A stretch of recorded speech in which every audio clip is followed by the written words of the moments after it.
స్వామి స్వామి silent silent స్వామి, ఈ రోజు శబరిమలలో మన తెలుగు వాళ్ళకి ఒక అన్యాయం, దరిద్రమైన సంఘటన జరిగింది. అదేంటో ఆయన స్పష్టంగా వివరిస్తారు. సార్ చెప్పండి సార్. మీరు? నా పేరు నాగబాబు అండి, ఆంధ్రప్రదేశ్ పశ్చిమ గోదావరి జిల్లా ఉండి అండి.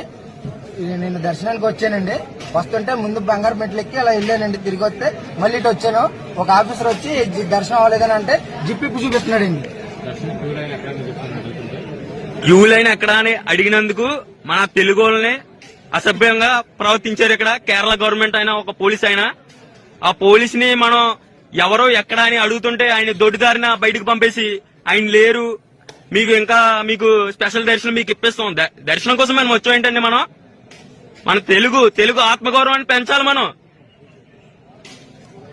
ఆయన దొడ్డిదారిని బయటకు పంపేసి మనకి స్పెషల్ దర్శనం ఇప్పిస్తాం, అవి ఇప్పిస్తాం అంటే మనం నోరు మూసుకుని కట్టేసుకుంటాం. దర్శనానికి వెళ్ళి కట్టుకుంటూ ఉంటామా చేతులు?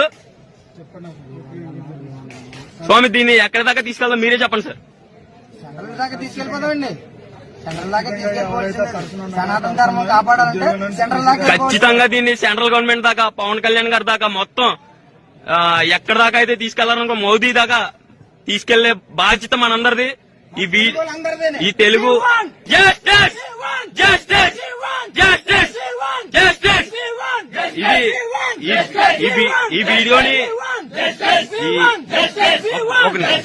ఈ వీడియోని సోషల్ మీడియాలో పోస్ట్ చేస్తాం సార్. ఈ వీడియో ఎవరైతే చూస్తున్నారో మన తెలుగు వాళ్ళందరూ కూడా ఎంతవరకు మీరు షేర్ చేయగలిగితే అంతవరకు మీరు షేర్ చేసి నరేంద్ర మోదీ గారి దగ్గర దాకా, పవన్ కళ్యాణ్ గారి దగ్గర దాకా, చంద్రబాబు నాయుడు గారి దగ్గర దాకా, గారి దగ్గర దాకా తీసుకెళ్లాల్సిందిగా కోరుతున్నాము.